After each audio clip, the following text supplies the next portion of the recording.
Hivi umewahi kujiuliza, kama ungepotea leo, ni watu wangapi nje ya ndugu zako wangejisikia pengo la kweli? Au simu yako ingebaki kimya mpaka betri iishe? Ukweli ni kwamba huna marafiki kwa sababu unajifanyia sabotage mwenyewe. Leo nitakuonyesha jinsi unavyowafukuza watu bila wewe kujua. Kuwa peke yako ni chaguo, lakini kuwa mpweke ni ugonjwa unaokula utu wako taratibu. Je, unajua kuna tabia 6 ambazo unazifanya kila siku zinazowafanya watu wahisi baridi pindi wanapokusogelea? Kabla hujasema watu ni wabaya, angalia kwanza kuta ulizozijenga. Lakini kabla hatujaingia kwenye sababu ya kwanza, fanya jambo moja la kishujaa. Subscribe hapo chini na washa kengele ya notification. Kusubscribe kwako ni ishara kwamba umechoka kuwa invisible na uko tayari kuonekana. Hakikisha unabaki nami mpaka sababu ya 6. Hiyo ndiyo sababu ambayo 90% ya watu wanayo, lakini ni 5% tu wana ujasiri wa kuikubali. Ukiijua hiyo, utakuwa umepata ufunguo wa kuanza kutengeneza marafiki wa dhati ndani ya saa 24 zijazo. Twende kwenye point ya kwanza. The defense of the porcupine. Mbinu ya nungunungu. Nungunungu ana miba ya kujilinda ili asiliwe, lakini miba hiyo hiyo inamzuia kukumbatiwa. Watu wengi waliowahi kusalitiwa au kuumizwa utotoni hujenga kuta. Unatumia sarcasm, utani wa kejeli. Unakuwa na uso wa mbuzi au unajifanya uko bize sana ili mtu asisogee karibu. Unafanya hivi kwa sababu unaogopa vulnerability, kuwa muwazi. Unahisi ukimruhusu mtu akujue, atakuumiza. Mtu anakusalimia mambo, unajibu poa, huku unaendelea kuangalia simu. Unakata mawasiliano kabla hata hayajaanza. Anza na micro vulnerability. Shiriki kitu kidogo kuhusu hisia zako. Badala ya kusema niko sawa, sema leo nimechoka kidogo, kazi zilikuwa nyingi. Hiyo inawapa watu mlango wa kuingilia. Jaribu kukumbuka mara ya mwisho mtu alipojaribu kuwa karibu na wewe. Je, ulimpa nafasi ya kukujua au ulimtupia miba ya majibu mafupi ili asisogee zaidi? Sababu ya pili, the high value trap. Mtego wa viwango. Katika ulimwengu wa sasa, tunahimizwa kuwa na marafiki bora tu, wenye tija au matajiri. Unachuja watu kwa kutumia vigezo vya kijinga. Huyu hana gari. Huyu hajavaa vizuri. Huyu elimu yake ndogo. Unatafuta rafiki ambaye ni kioo chako badala ya kutafuta rafiki ambaye ni binadamu. Unasahau kuwa marafiki bora mara nyingi ni wale wanaotofautiana na sisi. Tumia rule of 3.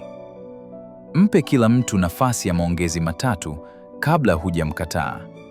Utashangaa jinsi mtu uliyemdharau alivyo na busara au ucheshi wa ajabu.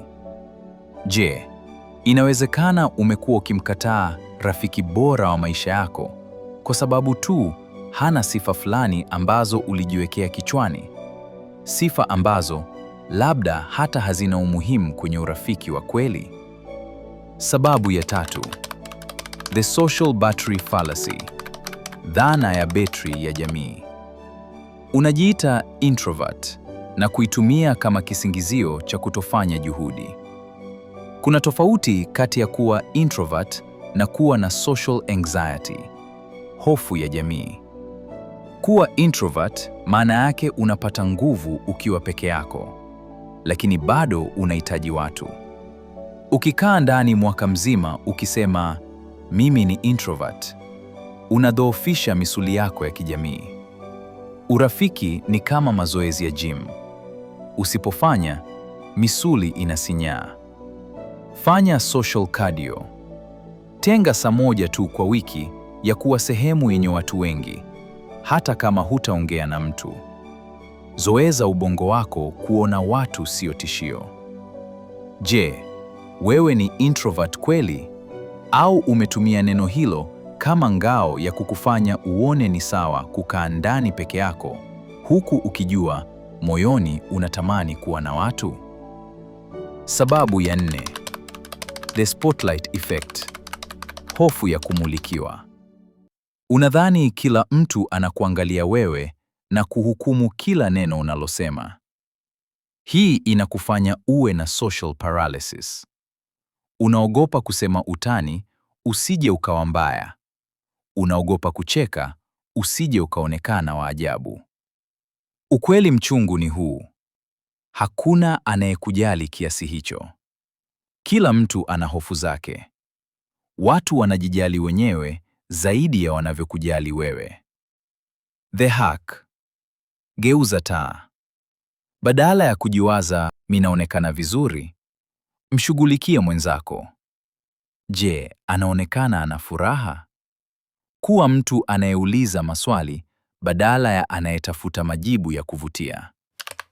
Sababu ya 5: the passive ghosting, kupotea kwa kimya. Urafiki unahitaji consistency, muendelezo. Hapa ndipo watu wengi wanapofeli. Unakutana na mtu, mnaelewana, mnapeana namba. Kisha unakaa wiki 2 hujamtumia hata meseji ya vipi hali. Unasubiri yeye aanze. Yeye naye anasubiri wewe uanze. Mwishowe, urafiki unakufa kabla haujaanza. Ukikutana na mtu mpya na mkaelewana, mtumie meseji ndani ya saa 24 kusema ilikuwa vizuri kukutana nawe. Inajenga msingi wa urafiki mara moja. Swali: kwenye simu yako sasa hivi, kuna namba ngapi za watu mliokubaliana tutatafutana, lakini imepita miezi 6 na hujawahi kutuma hata meseji ya mambo? Twende kwenye sababu ambayo inawaumiza wengi, lakini wengi wetu tunaita msimamo. Hivi, mara ngapi umekaa na kusema simtafuti mpaka anitafute? Au hata yeye si anajua pa kunipata? Inaonekana kama una msimamo, au sio? Lakini hebu nikuulize, hivi unajua na yeye upande wa pili anafikiria hivyo hivyo? Mnaishia kuwa watu wawili wanaopendana, wanaohitaji kuongea, lakini kila mmoja amejifungia kwenye gereza la kiburi, akisubiri mwenzake anyooshe mikono kwanza. Urafiki sio mashindano ya nani ana ego kubwa. Ukisubiri watu wakutafute kila siku, unawapa ujumbe mmoja tu, kwamba wewe ni high maintenance na huna muda wa kuwajali wao. Kama unamfikiria mtu, mtumie meseji. Kama unamkumbuka mtu, mpigie. Maisha ni mafupi sana kiasi cha kucheza michezo ya nani ataanza, huku moyo wako unatamani connection. Sikiliza, upweke sio hukumu ya maisha. Ni ishara tu kwamba unahitaji kubadilisha mbinu. Kuta ulizozijenga zinaweza kubomolewa leo kuanzia na wewe. Usisubiri mtu mwingine aanze, kuwa wewe ule mwanga unautafuta kwa wengine.